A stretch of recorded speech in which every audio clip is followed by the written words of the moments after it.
欢迎来到巴巴娱乐呀频道，请订阅频道，所以大家不要错过当天最热门的新闻。我们今天的时事通讯包括以下内容：赵露思绝地反击爆内幕，王一博乐华地位尴尬，杨幂经验成指引。赵露思绝地大反击，王一博尴尬处境藏不住，杨幂预言成真。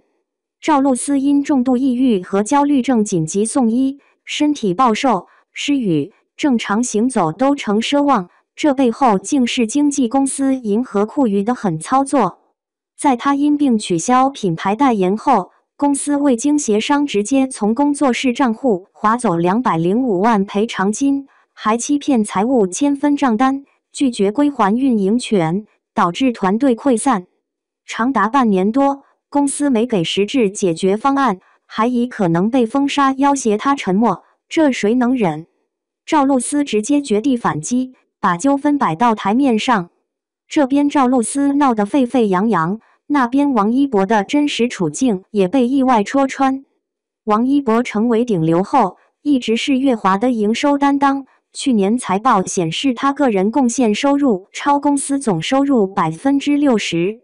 可他走红后，一直没能有专属个人工作室，商务活动、影视资源还得靠乐华协调，公司就提供基础运营支持，这不就是艺人养公司的倒挂局面吗？随着合约到期日临近，乐华官方动态首次未提他，虽然后来粉丝团辟谣，但这也说明他在这公司地位尴尬。赵露思和王一博都是公司头部艺人，赵露思个人贡献据说占银河酷娱80%，虽数据真实性待探究，但他在公司地位也可见一斑。可双方公司对他们态度大不同，赵露思被公司取关，合约还未到期，王一博和乐华没大矛盾，但合约也快到期。这背后不就是艺人与公司资本博弈的体现吗？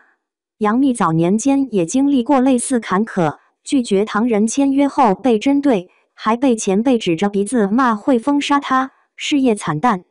可她没屈服，在微博写下有本事杀死我，杀不死等我变强大。如今她携长安的荔枝和酱园弄强势回归，真可谓轻舟已过万重山。这就说明艺人的靠自己强大，掌握主动权，而不是一味依附公司。赵露思喊出我不干了，王一博真实处境被揭，杨幂用自身经历证明艺人强大才是硬道理。现在就看赵露思怎么解决纠纷，王一博合约到期后又会作何选择？这娱乐圈的资本博弈真是让人看得过瘾，大家觉得呢？艺人与经纪公司到底该怎样平衡关系，才能既保障艺人权益，又让公司盈利？这问题恐怕还得在娱乐圈的纷纷扰扰中继续探寻答案。赵露思绝地反击爆内幕，王一博乐华地位尴尬，杨幂经验成指引。娱乐圈的繁华表象之下，往往潜藏着无数不为人知的暗流。明星光鲜亮丽的一面，背后是与资本的拉扯，与公司的博弈，与公众舆论的较量。最近，赵露思、王一博、杨幂三位在当下娱乐圈极具话题度的艺人，分别因为不同的经历与选择，引发了外界的持续关注。他们的故事不仅仅是个人命运的浮沉，更折射出整个行业的结构性矛盾。艺人与经纪公司到底该如何平衡，才能实现真正的双赢？赵露思从傻白甜到绝地反击。赵露思近年来的人气有目共睹，从传闻中的陈芊芊到星汉灿烂，再到偷偷藏不住，她凭借灵动的表演与天然的亲和力，在小花中迅速突围。按理说，她的事业应该一路高歌，但现实却并非如此。病痛与打击，媒体爆出赵露思因重度抑郁与焦虑症紧急送医，身体暴瘦，甚至出现失语、行走困难等症状。对于一个正当红的女演员而言，这是巨大的打击。更令人震惊的是，她在身体最虚弱的时候，却遭遇了来自经纪公司银河酷娱的2次伤害。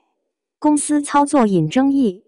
据传，赵露思因病取消品牌代言，公司未经协商，直接从他工作室账户划走205万赔偿金。不仅如此，还以欺骗财务签署分账单、拒绝归还运营权的方式，使其团队陷入分崩离析的局面。长达半年，公司没有给出任何解决方案，反而用可能被封杀作为要挟，逼迫他沉默。这无异于将赵露思推向绝境。在无法忍受的情况下，他选择了绝地反击，公开揭露矛盾，把问题摆到台面上。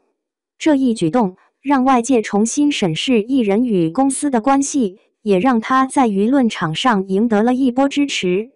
赵露思的贡献与尴尬。有消息称，赵露思个人贡献占银河库逾80%以上的收益。虽然这一数据还有待核实，但他在公司地位之高已不言而喻。讽刺的是，即便是如此重要的艺人，依旧可能被公司牺牲，被资本裹挟。这种公司依赖艺人，但同时又打压艺人的矛盾心态，恰恰是当下行业的真实缩影。王一博，顶流的隐忧与养公司的无奈。与赵露思的被动反击不同，王一博的处境则更显复杂。乐华的顶梁柱，王一博自《陈情令》爆红以来，已稳坐顶流位置，不论是电视剧、电影，还是综艺、代言，他都具备极强的市场号召力。根据乐华娱乐的财报显示，王一博艺人贡献的收入超过公司总营收的60%。在娱乐圈，这几乎是罕见的情况。换句话说，王一博不是依赖公司，而是公司高度依赖王一博。按照常理，他的待遇与资源配置应该远超同门艺人，但事实却不然。无个人工作室，地位尴尬。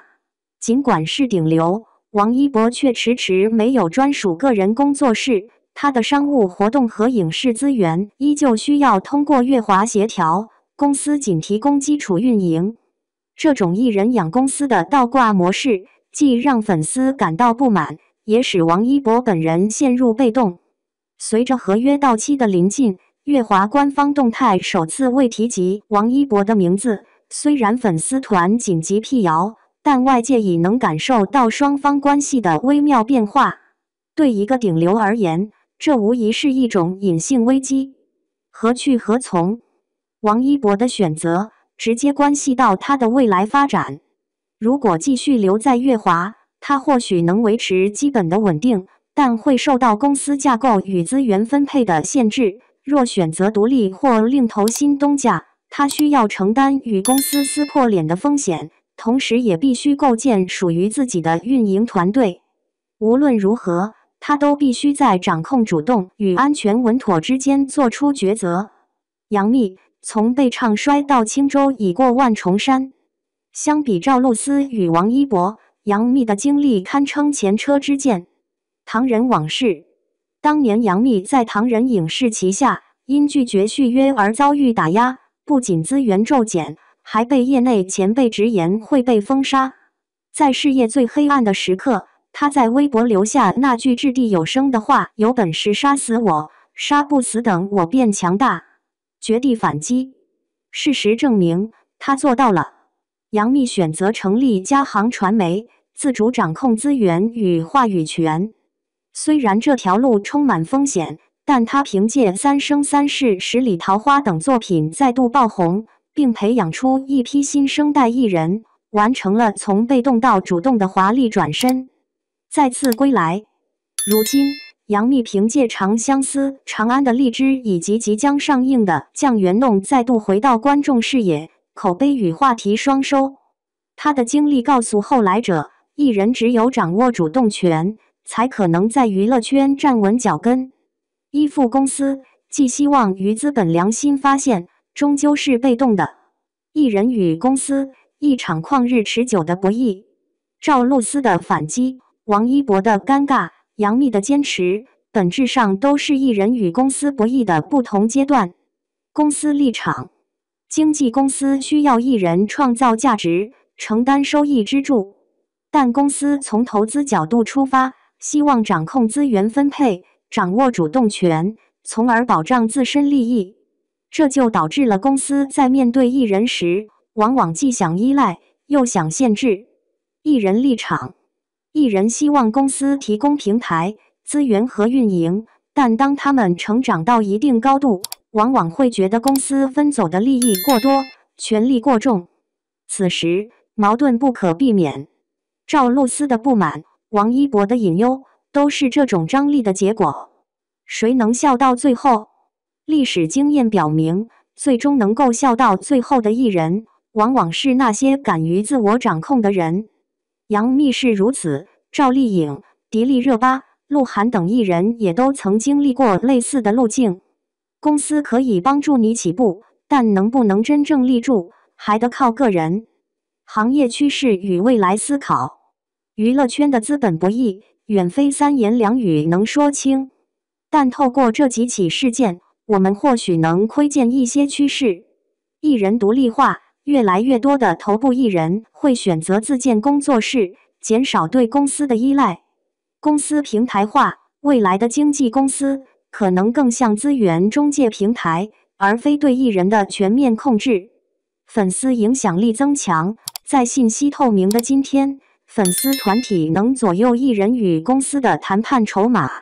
行业规范待加强，合同争议频发，说明娱乐圈的契约精神仍需完善，艺人权益保护亟待法律层面的加强。赵露思的绝地反击，王一博的隐性危机，杨幂的成功范本，共同勾勒出一幅当代娱乐圈的生态图景。表面上是光鲜亮丽，实则暗流汹涌，看似是个人命运，实则是资本博弈。最终能否立足，取决于艺人是否有足够的实力与智慧，敢于掌握自己的未来。正如杨幂所言，有本事杀死我，杀不死等我变强大。这句话放在今天，依旧掷地有声。赵露思的勇敢，王一博的选择，杨幂的坚韧，或许会成为娱乐圈后来者的一面镜子。娱乐圈的故事还将继续，而真正的答案，或许只有时间能揭晓。